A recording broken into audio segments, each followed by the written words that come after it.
When it comes to horse racing, you can never have too much information. With TwinSpires, you can place your bets with confidence, whether you use handicapping insights like our Brisnet speed ratings, prime power and past performances, the guidance of our experts' top picks, or just choose a name that catches your eye. Yes! No matter how you pick your horse, bet with TwinSpires.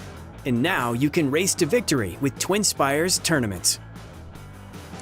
Welcome back to the TwinSpires Jury. I'm Ashley Anderson here with James Scully and Darin Zoccali to talk our best bets and fades of the week at Belmont at Saratoga for Belmont Racing Festival going on all week through Sunday. But we've got the big races Friday and Saturday, including the third leg of the Triple Crown. We'll talk our pick in the Belmont Stakes at the end of our show, but first start with our best bets and fades at Belmont at Saratoga. So I will start things off with James today. Tell me what your best bet of the weekend is.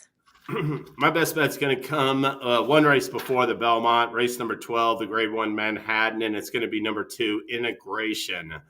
And this is a 5-year-old horse now who, you know, his best performance last year came in his season finale, which was 4 starts back. It was a Grade 2 Red Smith at 1 mile 3/8, and he won that race pretty handily by 2 lengths over Limited Liability, who'll be a top contender in the Grade 2 Belmont Gold Cup on Friday. But Integration off of that race at 1 mile 3/8. I mean, to me, he was head towards the Breeders' Cup Turf this year off of that start, all like big Grade 1 races at longer distances.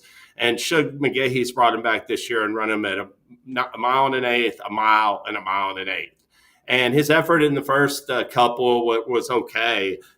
Definitely ran next second in the Pegasus World Cup Turf to Spirit of St. Louis, was second to Carl Spackler in the Maker's Mark Mile. But we'll see this old Forester. He's in that green hat. He's already shifted course path several times. He got an absolutely dreadful, one of the worst rides you'll see of the weekend in my estimation. Should have never been taken inside on the far turn, and from there it was just a nightmare. That was a lot race I knew coming out of it. I was going to draw a line straight through it for Integration. I'm glad to see him get back to New York, stretch back out in distance, and I think he's going to run a big race with Flavien Prat picking up the mount. For whatever reason, Frankie Dettori, I just didn't think was a good fit upon him. And I like the jockey switch. I like the stretch out of distance, and I'm going to play Integration in the Grade 1 Manhattan. Yeah, he's a horse that quite often has run himself into problems in races. There's been a lot of rides that I haven't liked on him, but to be honest with you, the more and more I watch him, the more I realize that he needs everything perfect to go his way. He's had a lot of excuse trips. He's run races that he's got himself stuck inside and can't get to the hole fast enough. And the more and more I watch him run, the more I realize that he just needs the right setup, especially when he goes against the best horses, on the turf in the country. And I'll be honest with you, I thought when he was a 3-year-old that he was going to be the next big thing. And I've been somewhat disappointed in his career because he's really only beaten suspect fields, in my opinion, including when he won the Grade 2 Red Smith over horses like Limited Liability. And when he faces the best of the best in terms of the turf division, he typically comes up at least a little bit short. And I'm looking for a new kid on the block in this race. I like Corruption a lot, who I have been really, really impressed with. The fact that he went toe-to-toe with Tawny Part for the first mile plus of that Pan American, and then went neck and neck with Farbridge through what I thought were pretty strong fractions, going 1.5 miles, and then came out of that race to go wire to wire in a quick race at Churchill the week after Derby. I think he's an up-and-coming horse with a bright future, and I think this is a division that's ripe for the picking. So I'm going to go Price Chauvin in this race. Now, just to answer those points, I did think that he came back last year, that something was amiss with him once he ran in that Pegasus World Cup Turf, and Shug did not get him straightened out until last year in the fall. He ran okay to be second in the Million. I thought he ran much better 2 starts later in the Red Smith. And, I was looking forward to him stretching out, but the biggest race early in the season is the Pegasus World Cup Turf. The best turf horse in America beyond 1 mile won that race that day, and Integration ran ahead second. He had no excuses. I thought the 9 furlong distance fit Spirit of St. Louis. I think that horse is really good up the 9 furlongs.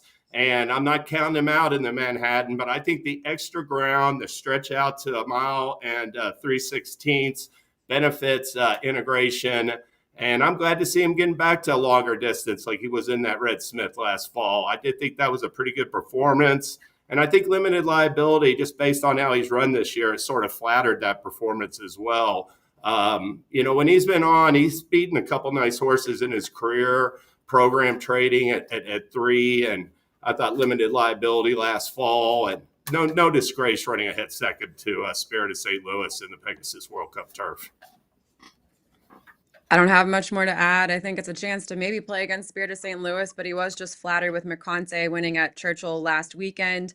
I think Farbridge could be in play here, but a chance, like you said, Darin, to go price shopping. It is a wide open field. I think a lot of different outcomes I could see playing out here. I'm going to need another day to think about it before I make my top pick in this race. But Darin, what is your best bet of the weekend?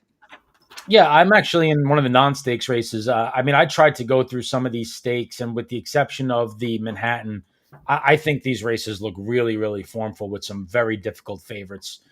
So in race number 3, which is a good allowance event scheduled for 1 1/8 over the inner turf course, I've been looking forward to playing El Razine back, who I thought ran really well off the layoff behind Hershey. Hershey was going to be running in a stake race the other day, and I believe it was a stake and scratched out of it. And he would have been a player in that spot. This horse was beaten 3/4 of a length by Carson's Run and Deterministic in the Grade 3 Jockey Club Derby Invitational last year at Belmont at Aqueduct. That was following 2 strong wins. And I thought his second place effort last time out at Keeneland was just fine behind what was a really nice runner. I think he's going to work out a good trip here. Irad Ortiz is back aboard him. I do think that there is some pace signed on more to the outside of the field that I think will set things up for him quite a bit. I look for him to be in that first flight of stalkers and hopefully work out a good inside-out ground-saving journey. As long as Swiftsure goes from the rail and a couple from the outside go, I think things are going to set up pretty nicely for him. So El Razine, for me, I'd like that price at 6-1, guys. Well, Darin, after what you said about integration, I would love to pick holes in your best bet, but I agree with you. I really like that race that El Razine came out of. I mean, listen, I think Hershey was set for a really good next start, but something happened to him. He was a vet scratch, so he got hurt after that race. But take nothing away from that performance. The runner-up in that race is like a European stakes winner for Chad Brown, who could still be pretty good. And Depictions later this afternoon on Thursday, who was 4th in that same race. I thought that was a stakes-like quality type allowance that day at Keeneland. And I could 100% see El Razine improving upon it in his second start back this year. You got that Todd Pletcher, Irad Ortiz Jr. pairing. Always a classic combo there. And I think Todd Pletcher has a lot of good chances this week, including my best bet. I'm going to play Dreamlike, and this is Friday. It's the 5th race on Friday at Belmont at Saratoga. It's a 1 1/8 mile allowance optional claimer for 3-year-olds and up. And Dreamlike is going to be right to the outside of the morning line favorite for Chad Brown, who is facing winners for the first time, stretching out at a short price. And I'm going to try to beat that favorite with Dreamlike, who's owned by Rapoli and St. Elias Stables, and have been facing graded stakes company last year, including the Grade 3 Blame, the Stephen Foster Grade 1 last year. And he dropped in class off a nearly year-long layoff for his 5-year-old debut, race on all weather at the distance of 1 1/8 at Gulfstream. Didn't have the best outing, but I think second off the layoff here, we can see something better, switching back to dirt. He's done well on off tracks, which rain is in the forecast right now, but I think on a fast track too is in play, and getting regular rider Irad Ortiz Jr. back. He has 1 for 7 at the distance, but has finished in the money 4 times overall and has been really close, near misses in those placings. So I'm looking here with that second start off that long layoff to get back to his previous form, and I'll play him at the price of 9-2. I think David Aragorna is arguably the best morning line maker in the business. Don't like to criticize him, and I think I've criticized him before and been wrong about it. So take this with a grain of salt. But I didn't get this morning line. I thought the 2 horses he pegged at lower odds, 2 Chad Brown horses that are both like I mean, first off, the strategic focus that was a pretty soft. That race did not come. I don't think he's going to get hammered off of that debut win at Aqueduct. And I know number 2, Maurchuk, I think is vulnerable. You're just not going to lose 3 straight races at like odds on like he has and just keep taking money, especially when you're stepping up into a race like this. So I do think Dreamlike will get bet down because people will take into account that maiden win he had at Saratoga, looked really good winning that day. And, when he's been on, even his 2 comeback races last year were really good, I thought. He ran a head second to Cagliostro, came back and won a stakes race, and then he was a good third to Highland Falls and the Blame, who won the Jockey Club Gold Cup later in the season. To me, Dreamlight got hurt in that Stephen Foster, exited the race with an injury. That race on synthetic, like you mentioned, is a complete toss. But at least he got some fitness out of it, and I think he'll get bet down. I should correct too. I said second off the layoff, but he is coming off a little bit of a layoff again here. But I think will obviously be much more fresh than he was in that April start, coming off a very long layoff. This is only his second start in the last 10 months. So he did need that raise from just a fitness perspective, I think, in April. Yeah, I David Aragona is really good. He's had a couple of misses yesterday. So I try not to jump up and down on him either. I don't think you're getting 4.5 to 1 on him either. I could be wrong. Sometimes there is an overreaction in New York because I follow the circuit obviously a lot to Chad Brown horses that run good figures. So I kind of understand, what his thinking is there. But if strategic focus is 2 to 1 and Dreamlike is more than double his price, I would be a little bit surprised. I'm not going to say Dreamlike is the most likely winner of the race. I don't want to go that far, but he's definitely the class of the race. He's got grade 1 lines going into Allowance Company. So I definitely think something along the lines of 3 to 1 is much more likely.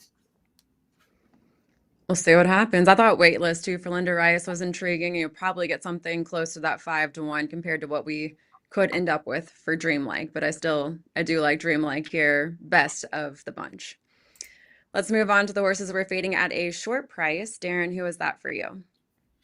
Yeah, I mean, look, I tried to find a favorite that I didn't like. The one that I didn't like the most was already being used by one of you in the fades, so that's going to be James, so I'll let him talk about it. The other option I went to, sometimes in these turf sprints, you need everything to go right to get there, and they're narrow finishes usually. So I'm going to fade Think Big at 6 to 5. The obvious, reason to love him is he's undefeated since going to 5.5 on the turf. He's won all 4 of his starts. But again, he's facing a pretty good group here. And the thing that I'm kind of hanging my hat on in this race is A.G. Bullock got a terrible race in the Unbridled Sydney, a rough ride. It looks like they've replaced Umberto Rispoli with Flavian Pratt coming off of that. This horse was 3rd in the Breeders' Cup Turf Sprint last year, stretched out to a mile in the Grade 1 Matriarch and ran well behind Sacred Wish and Grade 1 performer Gina Romantica. This mare is really, really good. She's got a speed advantage over Think Big. And if she gets clear of these here early, makes the front, and even if she gets pressure from Coppola to her outside, if she gets to the rail and to the lead here, I really think she's going to be very, very dangerous. And I prefer her at 7 to 2 much more than 6 to 5 on Think Big. Can Think Big win? Absolutely. I don't hate him by any stretch of the imagination, but I just think that there's a really talented horse who's going to get first run on him. And, Think Big for me is going to need to work out another great trip here. And that's why I'm going to fade him in this spot, guys. I actually like our Zach a lot here too. Speed figure's a little bit lighter, but comes from off the pace. But at 5.5, and looking at the workouts too, you get a much better price, same kind of run style. So I'd rather take the bigger price than go with, Think Big coming off the pace, but at 6 to 5. I took a look at Alicon on there, Alicon gone or whatever. Yeah. Think Big. I give him all the credit in the world. He's won all 4 turf sprints since he switched to turf. But I look at that competition he's facing. He's got some new faces in this race. And like Darin said, I'd like him better at real short odds. If he had drawn towards the middle or outside, he's going to have to work out a trip from post 2. My fade is going to come in the True North, race number 7. Vance talked about this on the round table where this was a grade 3, but could have been a grade 1, giving all the grade 1 winners, three grade 1 winners in the field. And I'm fading the morning line favorite, number 6, Mulligan. He's listed at 2-1. Listen, if he shows up in that same form from the Forgo last summer, then yeah, I mean, it'd be no surprise for me to see him win, because to me, Mulligan got to this Forgo last summer and he was just razor sharp at the time. He had won 3 in a row. It stepped up the stakes company and then John Nehru and looked fantastic. And then after this race, he hasn't won since then. And I just did not. To me, he hasn't run back to the numbers. Also, I'm always a little bit leery where these horses get real big numbers the year before and they're running okay. He's been 5th, beating a length and a quarter, 2nd, beating a length and a half in his last 2 starts.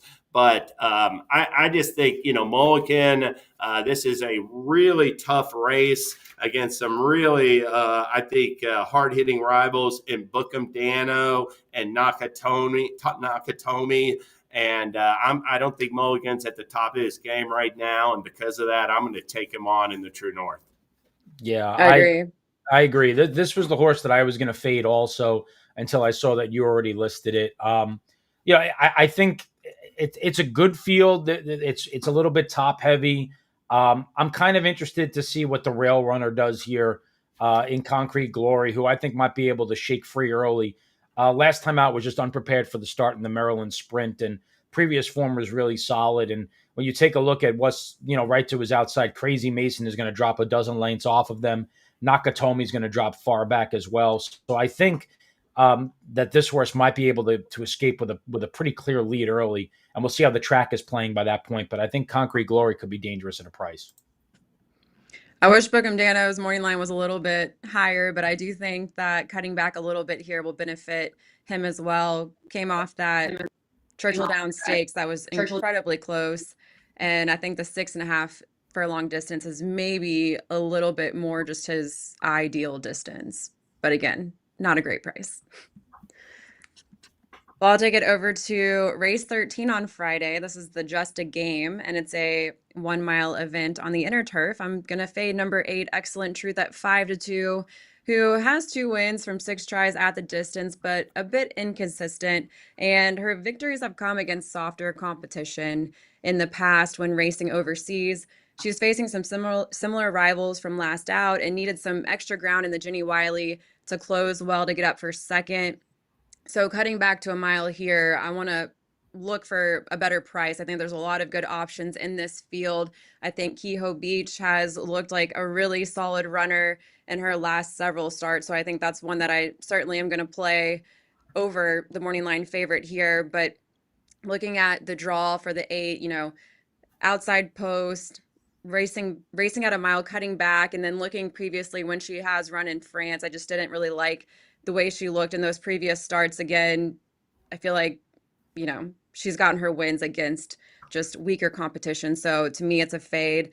Didn't get her win when she made her debut for Chad Brown, and I'm sure will still be competitive, but I'd rather go with a different option in this field. I'll say this. I didn't think Excellent Truth got the best trip. There was an inquiry into that last race, and they left the winner up.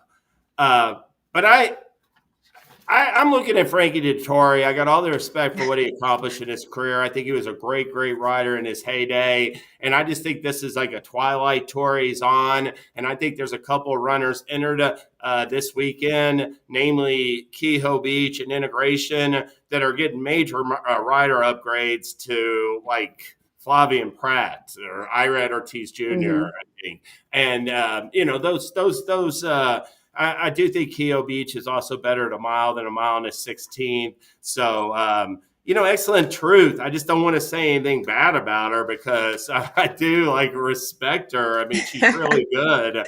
But I do think that Kehoe Beach, I'm also going to mention this number 7, A La Like Rolls. I don't know how she's going to run off of a 10.5-month layoff for Belmont, but this is one classy European filly that's still pretty lightly raced. So, she could be a good one stateside. This is a really dynamite race. Top 3 from the Grade 1 Jenny Wiley, plus 2 other last out turf graded stakes winners. I just think it's a terrific betting race on Friday, and I'm glad you put the spotlight on it, Ashley. Yeah, excellent truth. I thought, I don't know if she was best in there. She may have been. It was close. She had a very tough trip. Keogh Beach, I don't know if Dettori did anything really wrong with her last time. He put a speed horse in the lead, and Yeah. I just don't think I don't think she was good enough last time. But we'll see if the riders switch, if maybe you get a better finisher on her. It's certainly possible. But I do think that that excellent truth is a good racehorse. I also agree that this race came up extremely tough, and because of that, I am not entirely sold that she's a layover by any stretch of the imagination. I think you could probably go in 6 or 7 different directions, and it's honestly one of the best betting races of the weekend. Before we move on to our picks in the Belmont Stakes, let's talk some promos and tournaments happening at TwinSpires this weekend. Yeah, a lot of good stuff coming up. So promo-wise, obviously, it's Belmont Stakes Racing Festival week up at Saratoga. So on Friday, Saturday, Sunday, we have the money back available for all eligible races. In order to be eligible for second, you have to have at least 5. In order to be eligible to get third place money back, it has to have at least 8 horses. So take a look through the PPs for Friday, Saturday, and Sunday, because all of those races that fit that criteria are going to be eligible for the money back as well.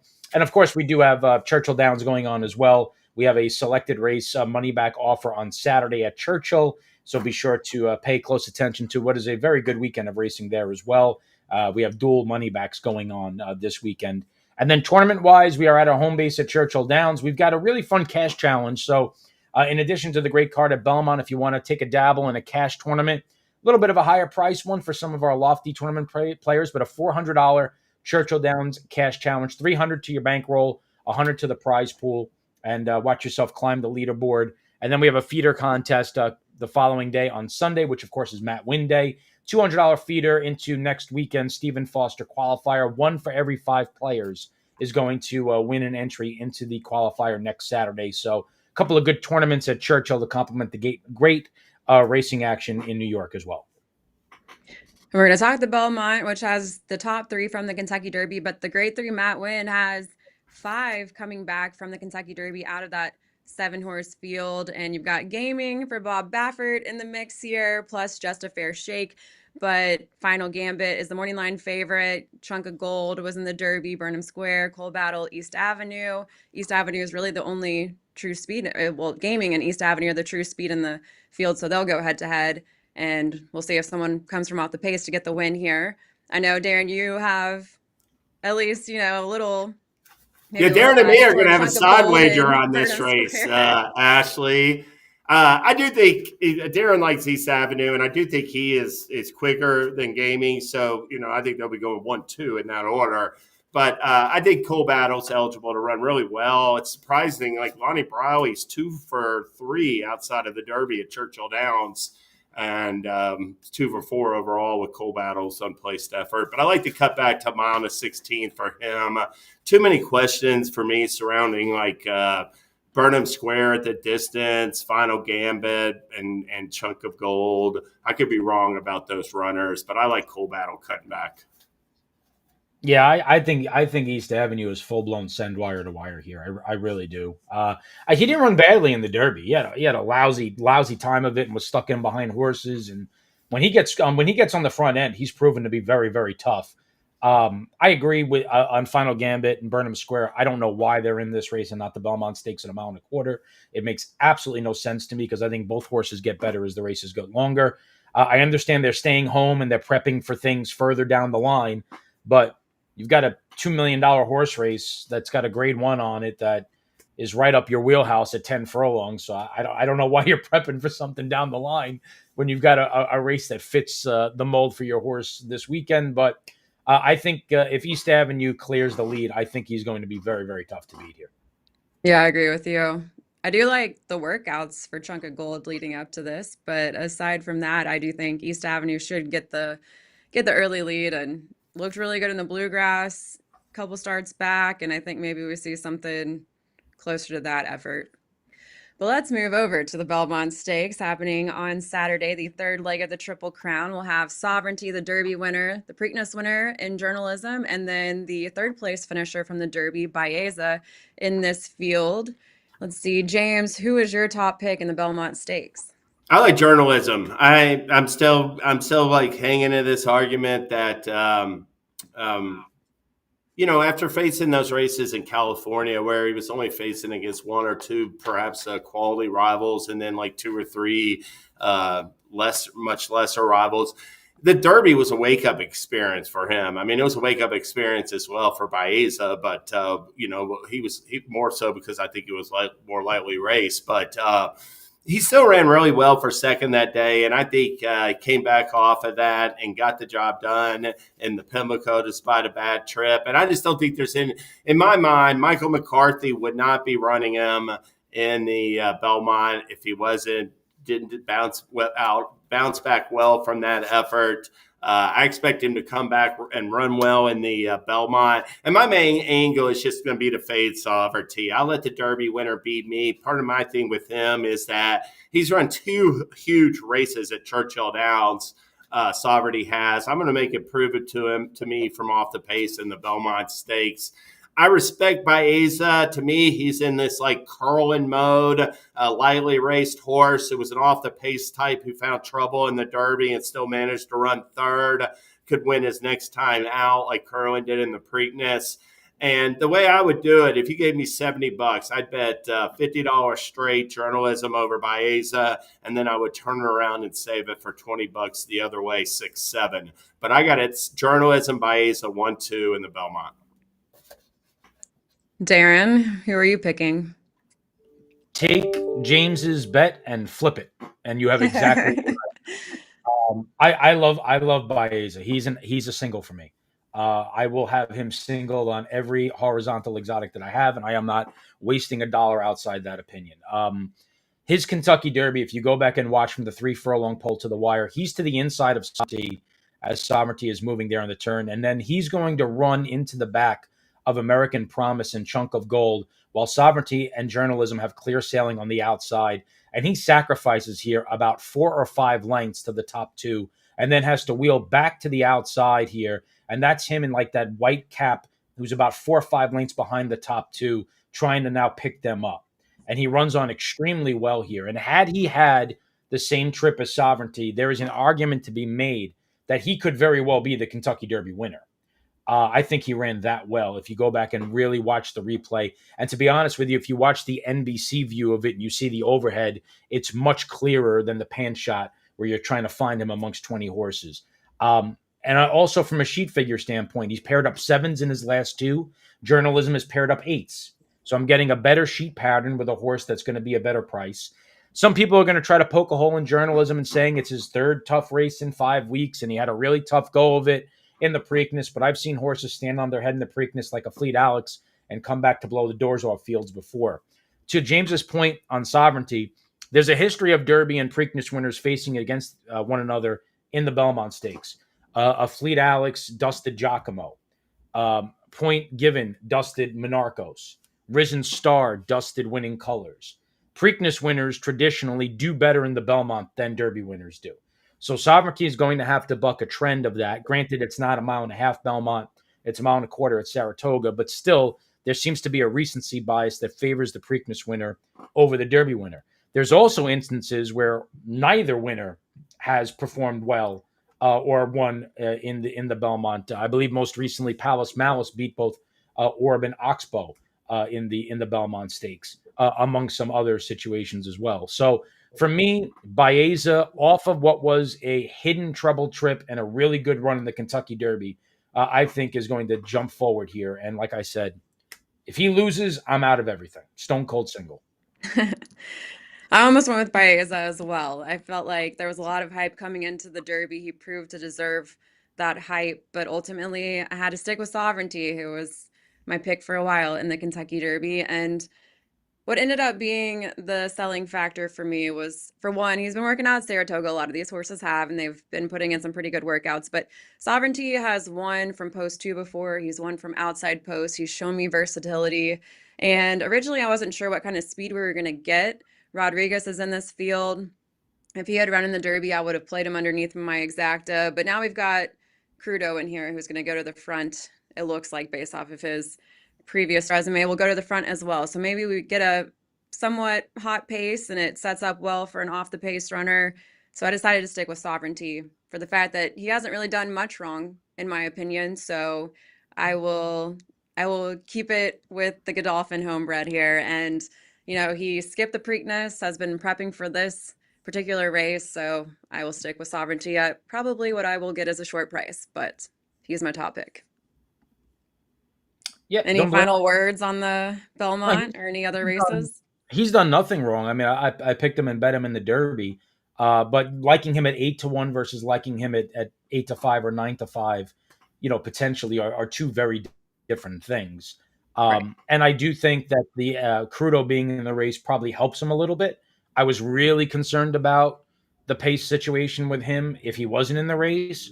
Curious to see what Crudo and Rodriguez do. You get the feeling that Rodriguez absolutely needs the lead to run his best race, and if Crudo doesn't go to the front, what is he doing in the race? So that could potentially set things up. But it'll be fascinating from a pace standpoint for sure. You got 3 picks from this panel, and you got 3 different picks. So it's going to be a good race.